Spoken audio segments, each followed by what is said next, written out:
Peace from Jerusalem to all of you wherever you may be. Welcome to Episode 4 of the Story of Maritime Straits, a documentary series with Nasser Kandil. The previous episodes traced maritime trade and naval power.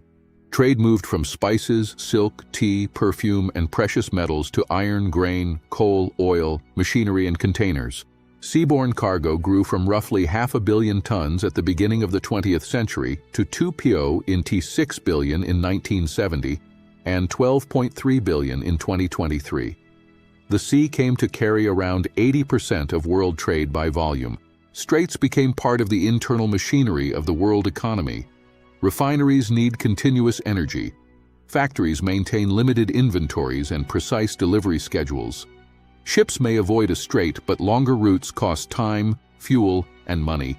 Permanent naval fleets added another transformation. Portugal used forts, ports, and warships from East Africa to India and Malacca. Spain protected Atlantic treasure convoys. The Dutch East India Company combined commerce with soldiers, forts, and ships. Britain built a network through Gibraltar, Malta, Suez, Aden, the Cape, and Singapore. Protection evolved from escorting individual ships to controlling entire routes. Britain built a network through strategic straits, evolving from escorting ships to controlling entire routes. First, force made the right. A fleet imposed passage, tolls, and exclusion. Then competing fleets compelled agreement. Powers exchanged access and divided influence. Next, agreements became legal regimes, although power remained behind the law.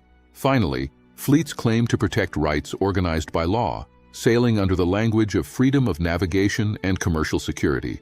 This progression leads to the United Nations Convention on the Law of the Sea, opened for signature at Montego Bay in 1982 and entering into force in 1994. The convention distinguished innocent passage from transit passage. Innocent passage applies through territorial waters under coastal sovereignty. Passage must be continuous and peaceful. Submarines navigate on the surface and show their flag. The coastal state retains a security role and may temporarily suspend innocent passage under defined conditions. Transit passage applies to straits used for international navigation, connecting one part of the high seas or an exclusive economic zone with another. Ships and warships move continuously and expeditiously. Aircraft may overfly. Submarines travel in their normal submerged mode. Coastal states regulate safety and environmental protection, but may not suspend or discriminate against transit. Ships and warships move continuously and expeditiously. Aircraft may overfly. Submarines travel in their normal submerged mode. Coastal states regulate safety and environmental protection, but may not suspend or discriminate against transit. The expansion of territorial seas from 3 to 12 nautical miles made this distinction decisive. Many straits narrower than 24 nautical miles fell entirely inside territorial waters. Transit passage became the compromise. Coastal states received wider territorial seas while international shipping retained guaranteed movement. The convention did not erase older treaties. Article 35 preserved special regimes. Montreux continued to govern the Bosporus and Dardanelles, distinguishing merchant vessels from warships and peace from war. Montreux continued to govern the Bosporus and Dardanelles, distinguishing merchant vessels from warships and peace from war. Constantinople continued to govern Suez. Special arrangements survived for Panama, the Danish Straits, and Magellan. Constantinople governed Suez. Special arrangements survived for Panama, Denmark, and Magellan. Here lies an inequality. Turkey possesses administrative powers, while other states rely only on general transit passage. Hormuz has no Gulf equivalent of Montreux. Iran and Oman are the coastal states, but the general regime provides no clear power to restrict hostile warships during conflict. Hormuz has no Gulf equivalent of Montreux. Iran and Oman are the coastal states, but the general regime provides no clear power to restrict hostile warships during conflict. Iran and the U.S. invoke rules neither accepts in the same legal manner. This explains Iran-Oman negotiations over a special Hormuz arrangement to monitor routes, guarantee passage, remove mines, escort ships, and define limits on military intervention. This explains negotiations between Iran and Oman over a special Hormuz arrangement, in consultation with Gulf states and within international law. The issue is not merely declaring navigation free, it is deciding who monitors routes, guarantees commercial passage, removes mines, escorts threatened ships, answers attacks, and defines limits on military intervention. Bab al-Mandab is more complex. Yemen lies on one shore, Djibouti and Eritrea on the African shore. It is the southern gate of Suez, linking Asian trade and Gulf energy with Europe. Threats may come not only from recognized governments. An armed movement controlling territory, missiles and drones may strike ships and influence passage without international recognition as a state. Threats also come from non-state actors using missiles and drones. The law of the sea does not answer every question.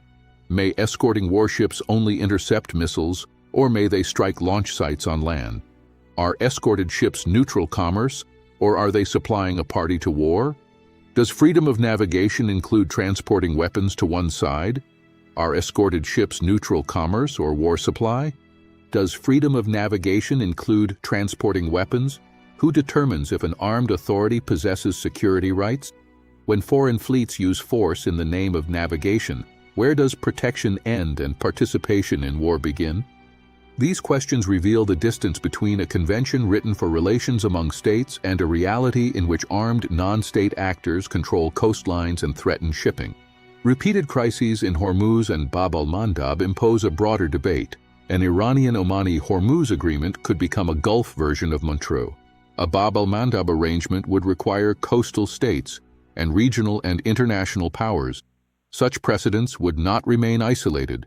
Spain and Morocco could reopen questions surrounding Gibraltar. Indonesia, Malaysia, and Singapore could reconsider Malacca. The interpretation of the law of the sea would change. Can the world develop a new general framework for straits? It must protect continuous and safe commerce while recognizing a defined coastal role in navigation management, environment, security, and hostile warship passage. It may also recognize fair compensation for coastal states bearing the costs and risks of waterways used by the world. Maritime geography is a natural resource. A coastal state did not create its strait, just as a state did not create its rivers, oil, or minerals. Yet geography produces rights and responsibilities. The history of straits was never purely legal. Power shaped agreements. Agreements became law. Fleets claimed to defend the law. Today, regional powers demand that law reflect their security and geography, not only distant naval interests. The goal is not arbitrary closure. It is rules strong enough to guarantee passage and fair enough to gain cooperation from the states and societies on the shores. Hormuz and Bab al-Mandab may become the birthplace of a new stage in maritime law.